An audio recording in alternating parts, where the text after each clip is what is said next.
Now you have two people here really working inside blockchain. And let me start off with handing it over to you. What actually brought you into the crypto space, Nikhil? So I started investing in crypto as a retail investor in 2012. I got really excited, primarily because the crypto ecosystem reminded me of the web in its infancy. There were certain aspects of how open the ecosystem was and kind of the open source nature of the development. This was really interesting because the web in its infancy was pretty much designed to be open and resilient. And what drove innovation were open protocols. This could be HTTP, TCP/IP. There are a number of these things that made the adoption of the web broad and ubiquitous. So bringing it back to crypto, I started noticing a lot of analogs. And where the web we've noticed over the last couple of decades that a lot of the value that was generated on the web was often captured by the applications that were built on top of it. And there's something very different about the way the incentives are aligned in the crypto ecosystem.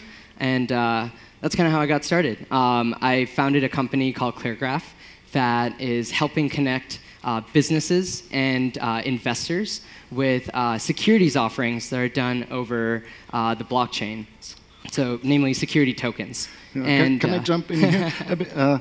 I think we have to explain that there's two different types of tokens, actually, which is called utility tokens on one side and security tokens on one side. If you don't mind, I speak a bit about utility tokens. The tokens you know, like Ethereum or Bitcoin, those are actually utility tokens. And the beautiful thing about utility tokens is that most of the tokens are not produced by a company or so. They are produced by the network during the course of time. So every 10 minutes, 7 new Bitcoins are created magically. And those 7 Bitcoins go to people who do something. And what they do in the Bitcoin network is actually making the network more secure. You all heard about that. It's using a lot of energy, actually. But it's an interesting thing, which most people didn't think about it. Actually, the utility token is the superpower of blockchain because it makes people do something you want. The most important thing for Bitcoin is that it's secure, and it was never hacked in 8 years, so in 10 years. So it's obviously working, and it seems to be a huge incentive because people are burning millions of dollars of electricity every month just to have a chance to win those 7 Bitcoins. And that's really, really interesting. So that's really important. This is the utility token. This is what we talked about in the last 10 years when we talked about blockchain. Now something new comes, which is the security token, which you talked about. Can you explain the security token? Yeah, and on the note of utility tokens, most of the ICOs that we've been hearing about over the last few years, specifically over the last 1 year, we've raised over $5 billion, I think, around ERC20 tokens. And many of these kind of benefited from a network effect. It's like everything was built on Ethereum, and there seems to be a built-in network effect that's there. But security tokens are a little different. By definition, they're an investment contract, and the difference is in the expectation as an investor. So when you go into evaluating a token and you expect some form of appreciation, that could be revenue share, dividends, or just price appreciation of the asset itself, that's considered a security token. You're investing on behalf of promise of future returns rather than in the utility itself. Right. And it's interesting because security tokens are kind of a new term that has kind of popped up. It kind of describes a problem that investors have today. I think a lot of retail and institutional investors are now being asked a lot of questions about whether or not there is a compliance or oversight or any kind of regulation around their investments, and whether they're able to answer certain questions like, who are the market participants? Do you even know who's investing in the ICO? And who's offering the ICO itself? So when we think about compliance, we start thinking about, we break it up into 2 questions. One, answering who the market participants are, And the second is, what are they qualified to do? You can imagine our existing financial services ecosystem, there are only certain things you're able to do. And those kind of requirements are instituted on a jurisdictional level. So we started exploring security tokens kind of after we decided to consider doing an ICO ourselves. A lot of our institutional investors were very weary of funneling their money into a startup that had previously offered equity. And they weren't sure if this was going to be the most compliant way to go about financing a business. And we basically went a step further and basically tried to solve, what is the real problem for most ICOs today? Why aren't they kind of, performing these kind of securities compliance verifications? And the challenge really is not even the due diligence required when you make your initial offering. It also matters that you enforce this kind of restriction or requirements on the secondaries market. An example would be, I went and purchased, shares or tokens in a specific ICO, and then I decided to sell some to you, and I decided to do that without any authorization or kind of oversight, and that is in violation of securities law. So. We've found a few ways to basically bridge the gap between real-world identities, kind of verifying the market participants, and then embedding that directly into the contract.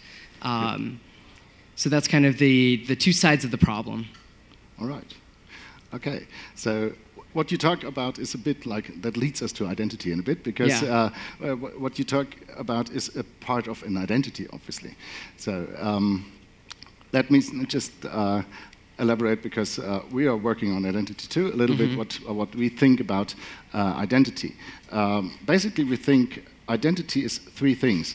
One thing it was when I say I'm Ingo, I'm European, I work for Bot Labs, that's part of my identity, definitely. And there's a second part, which is what others, this is what I say about me. The second part is actually what others say about me. This is resembled in, for example, a passport. So there's a passport that says, this is Ingo, he's German, and he's known to us, and he has a number too. But that's not only the state identity I have different parts of identity. So for example, we heard about the Miles & More program today. If I'm part of the Miles & More program and I have a golden card, they treat me better. So this is also part of my identity. And it was like that until 1995. And then came the social networks. And then came a third part of the identity. And this part of the identity is actually what I like and what I say about others. Because when I like something you said on Facebook, that becomes part of my identity. Because it's in their database, and they filter my news according to what I liked. And it's also what I did on Amazon. What I bought on Amazon is part of my identity. So this is actually the three parts of the identity we have. That's really interesting, because I think as we've gone out and started talking to a lot of tokens and ICOs, asking them, why they would or wouldn't consider starting to consider compliance and embedding it deeply into their contracts.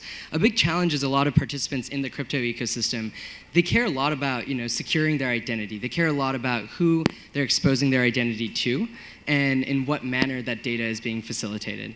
For us, there's this massive opportunity to offer security tokens of different kinds, whether it's unlocking liquidity through tokenizing real estate trusts or shares in companies or even fine art. Yeah. But ultimately, it comes down to where are you able to trade these securities, and whether or not you're able to answer, given a subpoena or some kind of court order, who the market participants are. So if you guys are doing, identity on the blockchain, what's your different approach? There are a lot of, identity platforms that exist today, but I feel like Bot Labs has a unique approach to. Well, our approach, I think we heard a lot about that, or maybe it might be a solution to something we already heard a lot today about. Because people get worried about big data silos, actually, because when you think of the identity, most parts of my identity today, my digital identity at least, are stored in big data silos, maybe at Facebook, maybe at Google, maybe at Amazon, and people are getting worried about that. And we also see legislation working a bit against that and saying, okay, now actually, when you think of GDPR, now I have the right to be forgotten. How can I enforce that? I don't know actually what's on the Facebook servers there. And what we're trying to achieve is actually what we call a self-sovereign identity. So bring the identity back to the people. And I think the only way you can make that is by having the identity on a device which you own. So every part of the identity in our system will be on your device, maybe your laptop, maybe your iPhone, whatever. And then you have the possibility to reveal certain parts of your identity to other institutions or to other people. For example, when I meet the policeman on the traffic control, I will reveal my driver's license probably. Maybe if I'm looking for a new job, I will reveal my CV to LinkedIn or Xing. And that's a good idea because they promote it for me. But I always have the right to revoke this at any time, and then it's only back at my device. So this is the basic idea of what we are building. And this would involve really storing the data on the phone, or is it the access itself? No, it will really involve storing the data on the phone.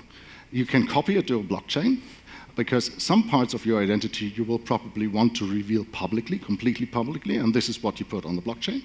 So this is your blockchain identity, and then here's your private identity, or maybe even more than one identity, because people have more than one identity. People have a work identity, and they have a free time, night identity, and I think people should be able to choose which kind of identity they have when.